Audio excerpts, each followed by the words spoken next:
Assalamualaikum warahmatullahi wabarakatuh. Perkenalkan nama saya Diva Edward dengan NIM 240530012. Saya akan memimpin presentasi dari kelompok kami, yaitu kelompok 4, dengan judul Teori Motivasi dan Kepemimpinan. Berikut ada rekan-rekan kelompok saya. Yang pertama ada Faiza Khalida, kemudian ada Syifa Kalista, dan Winda Ramadhani. Baiklah, untuk materi pertama dan selanjutnya akan dijelaskan oleh rekan-rekan saya. Pengertian motivasi. Motivasi merupakan suatu dorongan yang membuat orang bertindak atau berperilaku, seperti faktor-faktor yang mendorong seseorang untuk melakukan atau tidak melakukan sesuatu. Motivasi dapat diartikan sebagai kehendak untuk mencapai status, kekuasaan, dan pengakuan yang lebih tinggi bagi setiap individu. Motivasi justru dapat dilihat sebagai basis untuk mencapai sukses pada berbagai segi kehidupan melalui peningkatan kemampuan dan kemauan. Motivasi merupakan faktor penting dalam perilaku organisasi karena berkaitan langsung dengan produktivitas dan kinerja karyawan. Robius dan Judge 2019 menjelaskan bahwa motivasi adalah proses yang menjelaskan intensitas, arah, dan ketekunan usaha individu dalam mencapai tujuan. Dalam konteks kerja, motivasi mendorong karyawan untuk berusaha maksimal dalam menjalankan tugas mereka. Motivasi memiliki dua dimensi utama, intrinsik dan ekstrinsik. Motivasi intrinsik berasal dari dalam diri individu seperti rasa puas atau bangga terhadap pekerjaan, sedangkan motivasi ekstrinsik berasal dari faktor luar seperti gaji, promosi, dan pengakuan. Baik, saya akan melanjutkan materi berikutnya yaitu teori pendahuluan tentang motivasi. Teori-teori awal tentang motivasi mencoba menjelaskan perilaku manusia dengan mengaitkannya pada kebutuhan dan dorongan dasar yang umum dimiliki oleh setiap individu. Teori-teori ini menekankan hubungan antara kebutuhan dasar dan motivasi dalam bekerja. Ada 3 teori. Yang pertama yaitu teori hierarki kebutuhan oleh Abraham Maslow, yaitu Maslow mengelompokkan kebutuhan manusia dalam 5 tingkatan yang membentuk piramida. Yang pertama yaitu fisiologis, yaitu kebutuhan dasar seperti makan, minum, dan tidur. Yang kedua yaitu keamanan, seperti rasa aman secara fisik, emosional, dan finansial. Yang ketiga yaitu sosial, kebutuhan untuk memiliki hubungan sosial dan rasa memiliki. Yang keempat yaitu penghargaan, seperti kebutuhan akan status, pengakuan, dan harga diri. Yang terakhir yaitu aktualisasi diri, seperti realisasi penuh potensi diri. Maslow menyatakan bahwa kebutuhan yang lebih rendah harus dipenuhi terlebih dahulu sebelum individu termotivasi oleh kebutuhan yang lebih tinggi. Nah, teori yang kedua yaitu teori dua faktor oleh Friedrich Herbert. Herbert membedakan antara faktor higienis, misalnya gaji, kondisi kerja, hubungan kerja, menghindari ketidakpuasan. Faktor motivator seperti prestasi, pengakuan, dan pekerjaan itu sendiri menumbuhkan kepuasan kerja. Nah, teori yang ketiga yaitu teori X dan Y oleh Douglas MC Gregor.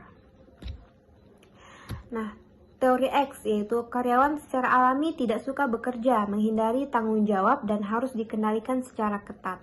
Nah, teori Y, karyawan dapat termotivasi secara internal, ingin bertanggung jawab, dan dapat diarahkan sendiri jika diberi kesempatan. Nah, baik, sekian materi dari saya. Saya kembalikan kepada moderator. Saya akan melanjutkan menjelaskan mengenai kontemporer motivasi. Teori motivasi kontemporer menawarkan pemahaman yang lebih dinamis dan kompleks terhadap perilaku manusia dalam organisasi. Teori ini mempertimbangkan persepsi individu, pengharapan, keadilan, dan juga tujuan. Yang pertama yaitu ada teori keadilan. Orang termotivasi ketika merasa diperlakukan secara adil.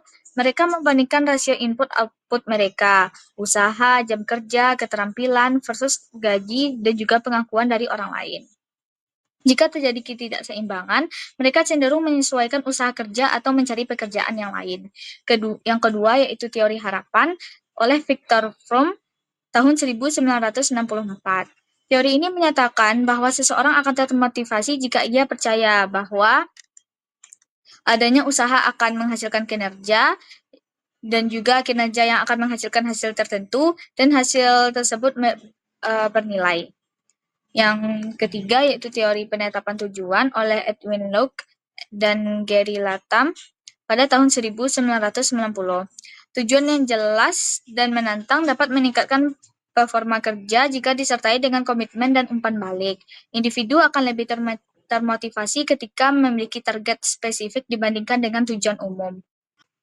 Selanjutnya yaitu kepemimpinan. Kepemimpinan adalah kemampuan mempengaruhi orang lain untuk bekerja secara sukarela dalam mencapai tujuan organisasi. Kepemimpinan ini juga mencakup proses mempengaruhi orang lain untuk memahami dan menyepakati apa yang perlu dilakukan serta cara mencapainya secara efektif. Pemimpin yang baik tidak hanya memerintah tetapi juga membimbing, menginspirasi, dan menjadi panutan bagi bawahannya. Oleh karena itu, kepemimpinan tidak terlepas dari nilai-nilai moral dan juga komunikasi serta kepercayaan. Saya akan menjelaskan pendekatan dalam studi kepemimpinan. Yang pertama ada pendekatan sifat. Pendekatan ini percaya bahwa pemimpin dilahirkan bukan dibentuk. Sifat-sifat seperti kecerdasan, percaya diri, integritas, dan kemampuan sosial penting dalam kepemimpinan. Namun, pendekatan ini dikritik karena mengabaikan faktor lingkungan dan pembelajaran.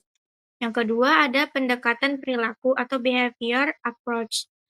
Fokus pada apa yang dilakukan pemimpin daripada siapa mereka. Studi dari Universitas Ohio dan Universitas Michigan menunjukkan dua utama gaya kepemimpinan. Yang pertama, berorientasi tugas, yaitu menekankan pencapaian target. Yang kedua ada berorientasi hubungan, yaitu fokus dan pada kesejahteraan bawahan. Yang ketiga, pendekatan situasional atau contingency approach. Menurut Fielder, efektivitas kepemimpinan tergantung pada situasi. Tidak ada gaya kepemimpinan yang cocok untuk semua kondisi. Misalnya kepemimpinan direktif lebih cocok pada bawahan yang tidak berpengalaman, sementara gaya partisipatif cocok untuk tim yang matang dan kompeten. F. Gaya-gaya kepemimpinan dengan pendekatan sifat. Pendekatan sifat menginspirasi pengembangan beberapa gaya kepemimpinan modern, di antaranya yang pertama kepemimpinan karismatik. Pemimpin memiliki daya tarik personal yang membuat pengikut percaya loyal secara emosional.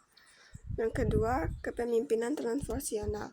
Pemimpin memotivasi bawahan melalui visi, inspirasi, dan perubahan positif. Mereka membangun hubungan yang kuat dan mengangkat semangat tim. Yang ketiga, kepemimpinan transaksional. Pemimpin memberikan imbalan berdasarkan pencapaian target, fokus pada kejelasan peran dan struktur imbalan hukuman. Ketiga gaya ini dapat diterapkan secara situasional dan tidak saling bertentangan, melainkan saling melengkapi tergantung konteks dan kebutuhan organisasi. Terima kasih kepada rekan-rekan yang sudah menjelaskan tentang teori motivasi dan kepemimpinan. Jadi kesimpulannya, motivasi dan kepemimpinan merupakan dua elemen yang penting dalam pengelolaan sumber daya manusia di dalam organisasi. Motivasi berperan sebagai pendorong utama yang mempengaruhi perilaku, produktivitas, dan kepuasan kerja individu. Nah, kepemimpinan memiliki peran sentral dalam membentuk arah dan kultur organisasi. Kemudian ada gaya-gaya kepemimpinan yang dipilih oleh seseorang pemimpin, baik itu otoritas, demokratis, atau laissez-faire, atau transisional maupun transformasional.